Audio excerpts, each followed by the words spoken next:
Nah, sekarang yang berikutnya ada konsep hukum Archimedes. Hukum Archimedes menggambarkan bahwa benda yang dicelupkan ke dalam zat cair akan mengalami gaya angkat ke atas yang besarnya sama dengan zat cair yang dipindahkan. Contoh seperti ini. Ini ada beban nih, ketika ditimbang misalkan ditimbang ini ukurannya 7 Newton misalnya. Ketika dimasukkan ke dalam fluida, ternyata yang terukur jadi 4 Newton. Lah, awalnya 7, pas diukur 4 Newton. Kok bisa? Karena di sini ada yang ngangkat. Ada yang ngangkat. Nah, kalau di sini kita lihat, ulangi lagi di sebelah sini. Ini 7 Newton artinya apa? Artinya dia punya berat. Di bagian sebelah sini beratnya ini adalah 7 Newton. Artinya ini 7 Newton, yang terukur pun 7 Newton. Nah, kalau ini 4 Newton artinya apa? Yang terukur itu adalah 4 Newton. Kok bisa? Kan yang namanya berat benda, ini kan bendanya nggak berubah. Sama-sama benda. Betul, benda ini tetap punya berat 7 Newton. Tapi dari fluida sini ada gaya angkat atau gaya apung atau juga disebut gaya Archimedes. Yang besarnya adalah 3 Newton. Tahu 3 Newton gimana?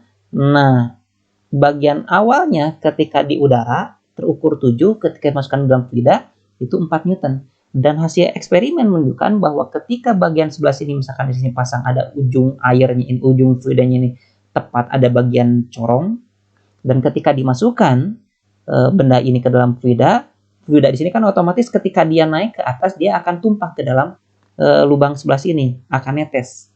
Maka fluida yang ditimbangkan ini kalau diukur besarnya, nilai ini pasti akan sama dengan selisih nilai di sebelah sini.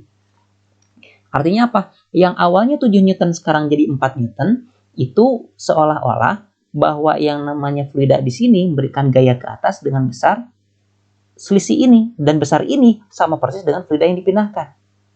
Jadi artinya, kalau kita ingin tahu seberapa besar pengaruh fluida atau pengaruh cairan terhadap badan kita ketika kita masuk ke dalam air, kita bisa melakukan percobaan sederhana seperti ini. Ketika kita masuk ke dalam air, berapa banyak fluida yang dipindahkan, yang terdesak hingga keluar, dengan syarat kondisi awalnya ini ada di sebelah sini ya.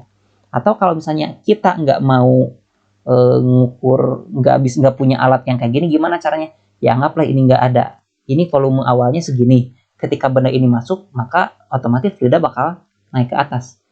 Maka kita bisa hitung. Seandainya nggak ada yang netes sebelah sini ya, maka kita bisa hitung berapa banyak fluida yang di sini. Dihitung beratnya. Dihitung ya. Kalau diukur di sini ya harus dipindahkan dulu anggar we gitu. Jadi di sini dihitung.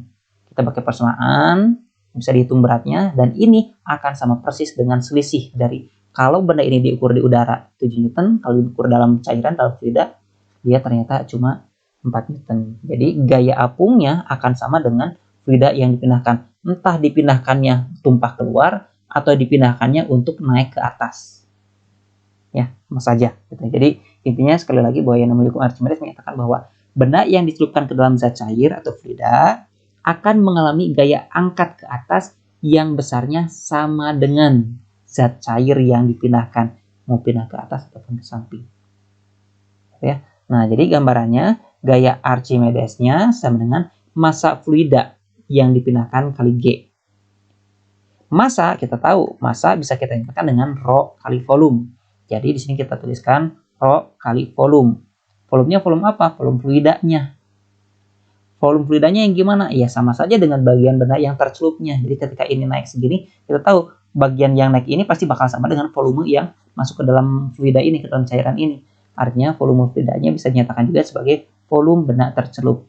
Maka gaya Archimedes yang sama dengan massa dikalikan gravitasi atau berat zat cair atau berat fluida yang dipindahkan, beratnya diuraikan jadi persamaan seperti ini, dan volume fluida yang dipindahkannya akan sama dengan volume benda yang tercelup, maka gaya apung atau gaya Archimedes dapat kita nyatakan dengan rumusan seperti ini. Massa jenis fluidanya yang sebelah sini, massa jenis fluidanya kalikan percepatan gravitasi dikalikan volume benda tercelup. Kalau benda tercelup semuanya gimana? Ya udah berarti seluruhnya. Kalau tercelup setengahnya gimana? Ya udah berarti setengah dari volume total benda. Nah, fenomena semacam ini disederhanakan dalam kondisi 3 kemungkinan yang mungkin gitu ya. Yang pertama, benda itu mungkin terapung, yang kedua mungkin melayang, yang ketiga mungkin tenggelam. Terapung, melayang, dan tenggelam kondisinya, karena kita bicara kondisi yang statis, artinya kondisinya memang sedang dalam kondisi yang Tidak bergerak artinya dalam keadaan setimbang. Kalau setimbang apa? Resultan gayanya 0, artinya yang ke atas dan yang ke bawah sama. Jadi untuk gambaran yang terapung, gaya apung dari air, dari cairan ke atas itu sama dengan gaya beratnya. Ya, dan kondisi ini terjadi jika massa jenis benda lebih kecil daripada massa jenis fluidanya. Eksperimennya tentu saja saya yakin Anda pernah melihat, mencoba, atau mempelajari tempat lainnya. Hari ini di mata kuliah kita hanya sekedar review saja sebetulnya. Yang kemudian, berikutnya, yang kedua, saat melayang. Saat melayang gimana? Ya sama saja, gaya angkat, gaya apung, gaya Archimedes ke atas ini sama dengan gaya beratnya. Sama saja dengan ini. Cuma yang buat beda, kondisi melayang ini bisa terjadi jika massa jenis bendanya sama dengan massa jenis fluida. Gitu. Jadi mungkin Anda pernah melakukan percobaan zaman entah SMP, SMA, atau SD mungkin ya. Ada telur dimasukkan ke dalam air. Ketika airnya dikasih garam, maka telurnya akan naik ke atas.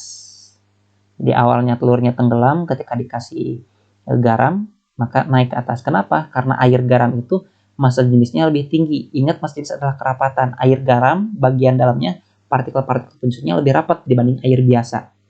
Maka ketika ada benda dimasukkan ke dalam air garam, ia akan lebih cenderung lebih terapung. Jadi ibaratnya kalau kita gambarkan ulang sebelah sini. Kalau misalkan ada benda ini dimasukkan, kita bandingkan ya, misalkan yang ini kondisinya ada benda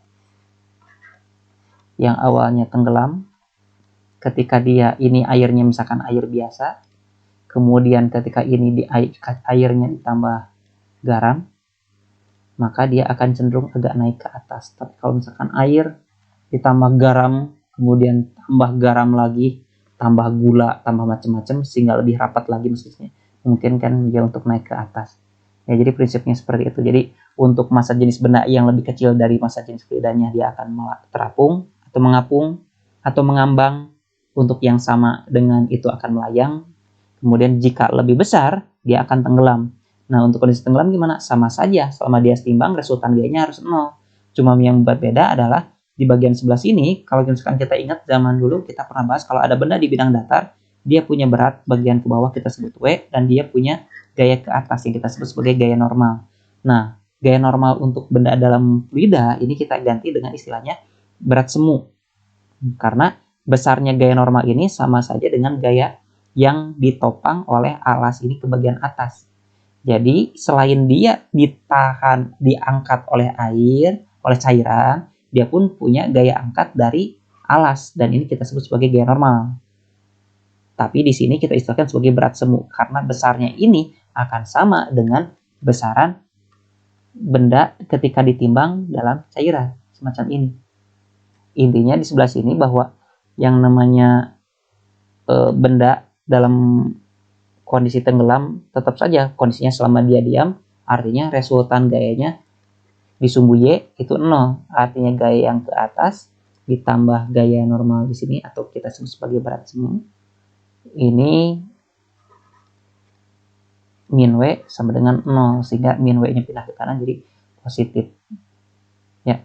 Dan apakah gaya normal dan berat semu ini merupakan sesuatu yang sama? Sebetulnya tidak sama. Gaya normal itu dari alas ya. Jadi di sini pun ini sebenarnya gaya normal semestinya yang ditulis. Cuma pada kondisi seperti ini, besarnya zat yang akan terukur jika ditimbang, kita pakai timbangan itu akan menghasilkan besar yang sama. Jadi seandainya di bagian bawah sini kita pasang timbangan, maka besar ukuran yang terimbangnya itu akan disebut sebagai berat semunya. Gitu.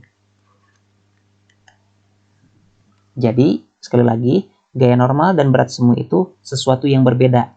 Tapi untuk kasus ini, nilainya sama. Sama seperti kondisi yang ini. Gaya normal dan berat itu beda. Gaya normal dan gaya berat pun bukan aksi reaksi, tapi nilainya sama. Maka boleh kita gantikan nilai gaya normal dengan nilai berat. Misalkan ini kan materi mekanika kelas 10 ya, fisika dasar ya.